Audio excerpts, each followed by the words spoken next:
तो दोस्तों हमें कन्या पूजन में ये गलतियाँ बिल्कुल भी नहीं करनी है। सो चलिए बात करते हैं कि हमें कौन सी गलतियाँ नहीं करनी है।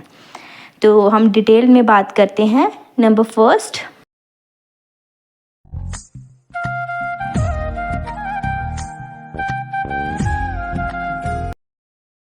Everyone, it's me Pihu. Welcome back to my channel. कैसे हैं आप सब? आई होप आप सब ठीक होंगे, स्वस्थ होंगे, मस्त होंगे। सो जय माता दी दोस्तों।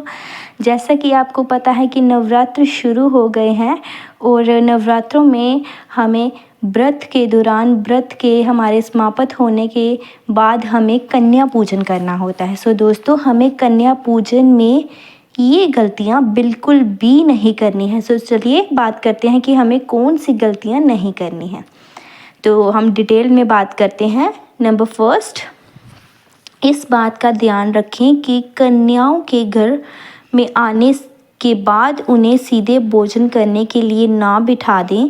पहले उनके पैर को अच्छी तरह से धोएं, हल्दी, कुमकुम और चावल से उनको तिलक लगाएं और पूर्व दिशा की ओर मुख करके उन्हें बिठाएं। उन्हें पूर्व दिशा की ओर बिठाना है और हमेशा आपको याद रखना है कि उनको साफ़ आसन देना है। कोई साफ़ चादर कुछ भी हो आपको वो बिछानी है, उस पे उनको बिठाना है। हमेशा साफ़ आसन पे ही उनको बिठाएं। यूज़ किया हुआ या गंदा डर्टी क्लॉथ ना बिछाएं, उन्हें किसी साफ़ आसन पर बिठाएं। और कन्या पूजन नंबर सेकंड, कन्या पूजन में भूल कर भी कुरकुरे का पैकेट या चिप्स का पैकेट या बिस्किट वगैरह जो भी ये बंद पैकेट और आते हैं शॉप में, वो ना दें, क्योंकि इसमें लहसुन होता है कुरकुरे और चिप्स में, और प्याज का इस्तेमाल भी होता है, जिसके कारण आपका व्रत खंडित हो सकता है। आपको याद रखना है कि आपको ये सब नहीं देना है। और माँ दुर्गा क्रोधित हो सकते हैं। कई लोग ऐसा करते हैं कि व्रत के दौरान बंद पैकेट दे देते हैं बच्चों को खाने के लिए, कुछ भी घर में नहीं बनाते हैं। तो आपको ऐसा नहीं करना है, इससे माँ दुर्गा क्रोधित हो सकती हैं, आपका व्रत खंडित भी हो सकता है। जहाँ आपने 9 दिनों तक लहसुन प्याज का परहेज़ किया, आपकी एक गलती से आपका पूरा व्रत खंडित हो सकते हैं। तो प्लीज़ ऐसा मत करिएगा। तो नंबर थर्ड, कोशिश करें कन्याओं को घर का बना हुआ भोजन ही कराएं, बाहर का कुछ भी ना खिलाएं। आप ऐसा कर सकते हैं, आप उनको कुछ घर में अच्छा सा बनाकर उनको प्रसाद के रूप में दे सकते हैं, उनको खिला सकते हैं। तो नंबर 4, माता रानी का प्रिय भोजन जो है वो है हलवा, पूरी, छोले आदि, और खीर, सब्जी और पनीर आदि भी आप बना सकते हैं।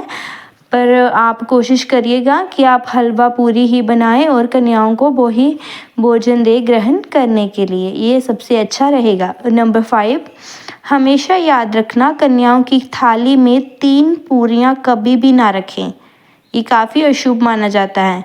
3 रोटियां मरने वालों को दी जाती हैं। जब हमारे घर में कोई मर जाता है, जब कुछ करते हैं उसका, तो 3 रोटियां उनको दी जाती है। कभी भी थाली में किसी को भी, कन्याओं को क्या, किसी को भी घर में अगर आप खाना दे रहे हो किसी को, तो 3 रोटियां मत दीजिएगा। आप 2 दे सकते हैं, 1 दे सकते हैं। अगर आप कन्याओं को दे रहे हैं तो आप 2 रोटियां दीजिए थाली में या 2 पूरियां दीजिए, 3 का कभी भी इस्तेमाल नहीं करना है। तो चलिए दोस्तों, नेक्स्ट 6, नवरात्रि में 2 साल से लेकर 10 साल तक की बच्चियों की ही कन्या पूजन में आप उनको बुला सकते हैं। 10 साल तक, उनसे अधिक को मत बुलाइएगा। अगर आपके आसपास ज़्यादा बच्चियां ना हों तो आप 2 साल से लेकर 10 साल तक की कन्याओं को ही बुलाएं। आप ऐसा कर सकते हैं कि अगर आपने 9 कन्याओं की पूजा करनी है और 9 कन्याएं आपके पास नहीं हैं, तो आप ऐसा कर सकते हैं, जितनी भी कन्याएं आपके पास हो, अगर आपके पास 3 हो, 4 हो, 5 हो, आप उनको ऐसा करना है कि आपने जितना 9 कन्याओं को जो कुछ आपने देना है उन सभी को बांट कर दे। पूरा हिसाब से उन सभी को देना है। जितना आपका 9 कन्याओं को लगेगा वो आपने उन 5 को पूरा करना है। तो आपका 9 कन्याओं का पूजन हो जाएगा। मैं डिटेल पे इसकी वीडियो बना दूंगी कि अगर आपको 9 कन्याएं ना मिले तो आप कैसे पूजा कर सकते हैं, कैसे देवी माँ की पूजा कर सकते हैं। तो चलिए, नंबर 7, भोजन करवाने के बाद अब कन्याओं को गिफ्ट में कुछ वस्तुएं गिफ्ट आदि दे सकते हैं। इनमें फल, सिक्के, लाल चुनरी, मिठाई, बर्तन दे सकते हैं। नहीं तो आप उन्हें hair clips, bangles, hair ribbon जो उनको पसंद है एक्सेट्रा वो भी दे सकते हैं। और उपहार देने के बाद उनके पैर छूकर आशीर्वाद ज़रूर लें और अपनी मनोकामनाएं भी ज़रूर बोलें। अवश्य आपकी मनोकामना पूरी होगी।